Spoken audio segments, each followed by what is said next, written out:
All right, sports fans, how's everybody out there doing? William Martin coming at you one more time here on YouTube with another edition of the 300 Pounds of Sports Knowledge Podcast.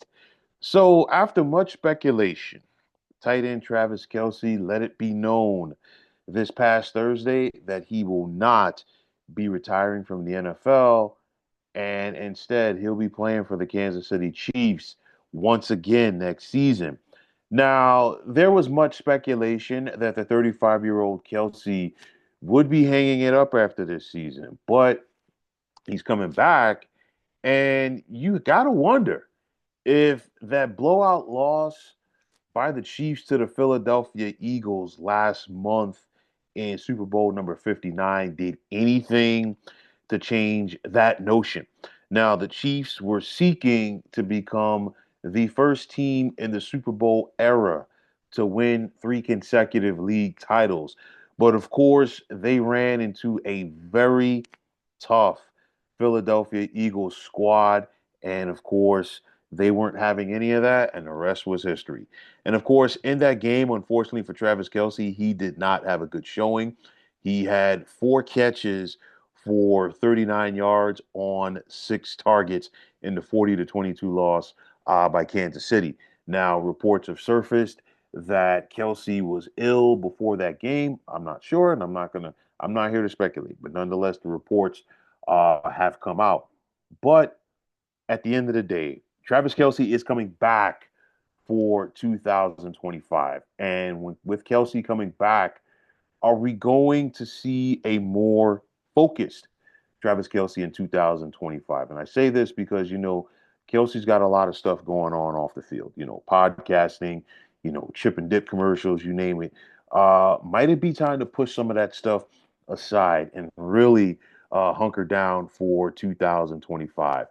Aside from Travis Kelce, will the Chiefs improve their passing game? Okay, Kelce has led the Chiefs in receiving yards in each of the last 3 years. And you've got to go back to when Tyreek Hill still played for the Chiefs. And this is back in 2021 to find the last time the Kansas City had a wide receiver go over 1,000 yards receiving in a year. To give you an idea, Travis Kelce led this team in receptions this year with 97. The next closest guy was rookie wide receiver Xavier Worthy with 59. Travis Kelce also led this team in receiving yards at 823. The next closest guy was again rookie wide receiver Xavier Worthy. Okay, and the tie for third place in receiving yards on the team went to tight end Noah Gray and wide receiver Duke Hopkins with just 437 yards. The Chiefs have to change that dynamic heading into next season. Yes, you're getting Kelce back. Yes, you used the first round pick on Xavier Worthy this past season, but you've got to improve your passing game. And typically, what you cannot do always shows up in the most inopportune time. And the Chiefs have been unable for quite some time to be able to stretch the field at the wide receiver position. You go back to Super Bowl number 58 when the Chiefs beat the 49ers. Prior to the Dre Greenlaw injury, Travis Kelce really wasn't doing anything in that contest. Dre Greenlaw is an outstanding outside linebacker when he's healthy, and he was covering Travis Kelce like a blanket. And of course, we saw the frustration from Kelce in that game. You go to this season in the Super Bowl, there were a lot of components as to why Kansas City lost that game. Most notably, the fact that the Eagles were able to create so much pressure with their front four alone, which allowed their linebackers and safeties to drop back and stay in coverage. And then, of course, if you don't have a wide receiver who's going to scare the other team deep as far as their safeties, they're going to play you honest. And of course, the linebackers are able to drop back. The linebackers for the Eagles have a ton of athleticism. And of course, they were able to take a guy away like a veteran Travis Kelce. And of course, the rest is history. Of course, some people are going to say, did the Chiefs and Kelce take this thing for granted? It's a possibility. I mean, you look at it back to 2023. at some point, it did appear like the Chiefs were going through the motions, and they just dialed it up to their credit for the postseason run. And of course, the rest is history. And again, if it ain't broke, don't fix it. But at some point, you're going to, go to the well once too often. And I think that kind of happened this time around. And again, the Philadelphia Eagles were clearly the better team.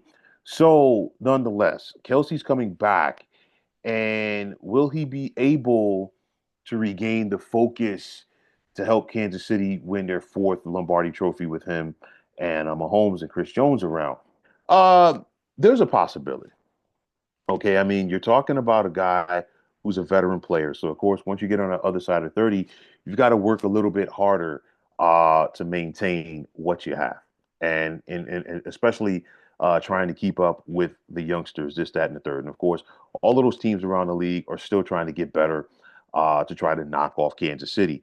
I think Kelsey is going to come back a little bit more focused because I think he knows that the end of the line is near. He saw his brother retire after the 2023 season. Of course, they faced off a couple of years ago in the Super Bowl when the Chiefs got the best of the Eagles in Super Bowl number 57. Nonetheless, Jason Kelsey was still a Super Bowl champion, and there's a very strong possibility that he'll be a Hall of Famer as well one day. With that said, for Travis Kelce, I think he would like to go out on top as a Super Bowl champion. Easier said than done. All across the board in sports, it's very difficult for an athlete to finish their career as a champion. It's not just a professional thing. You see it at the collegiate level, high school level, wherever.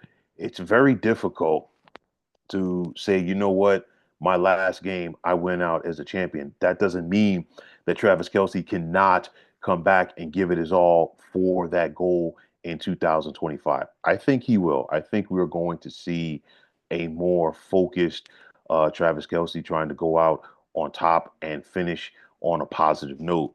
I think losing is one thing. Okay, nobody likes to lose, but the Chiefs got punched in the mouth and they looked bad. Okay, and they faced a good team that made them look normal. Okay, in the Super Bowl, and I think there was pause. I think Kelsey, took a little bit of time, in my opinion, to, ask himself what he wanted to and what he didn't want to do.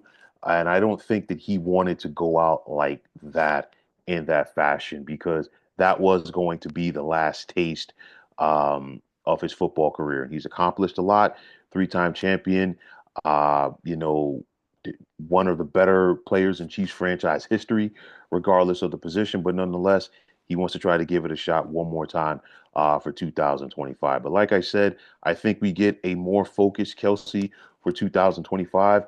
The Chiefs have to improve their wide receiver room. I think they have to improve, and I talked about this immediately after the game, after they lost to the Eagles. They have to improve their talent because I think they have focused too long as far as saying, you know what, we got Mahomes, we got Kelsey, we got Chris Jones, and they're going to carry us. They've had success with that model. I get it. I totally understand it. But now it's time to pivot. You've got to bring in better talent, at the other positions in order to get this thing done. And I think they found that out firsthand in the Super Bowl last month. And let's see if they're going to be able to pivot and adapt to that. But nonetheless, at the very least, I do think we are going to get a more focused and a more hungry Travis Kelce for 2025. I truly believe.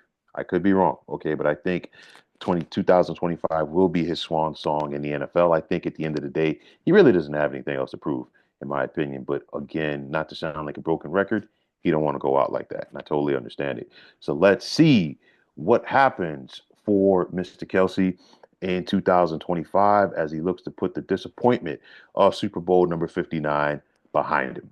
But folks, that is going to wrap it up. And as always, I want to take this time out to thank each and every one of you for tuning into the 300 Pounds of Sports Knowledge podcast here on YouTube. I want to take this time out to thank all of you fine folks out there for tuning in. And if you haven't already, please feel free to subscribe to this channel.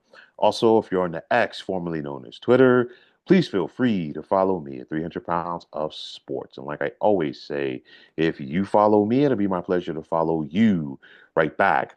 There's also the sports discussion group on Facebook at the Sports Depot 365. Now you can check it out. Drop a line to be a part of one of the better sports debating sites going on social media. So once again, fine folks, my name is William Martin, and I am signing off. And I'm saying take care and have yourselves a wonderful day.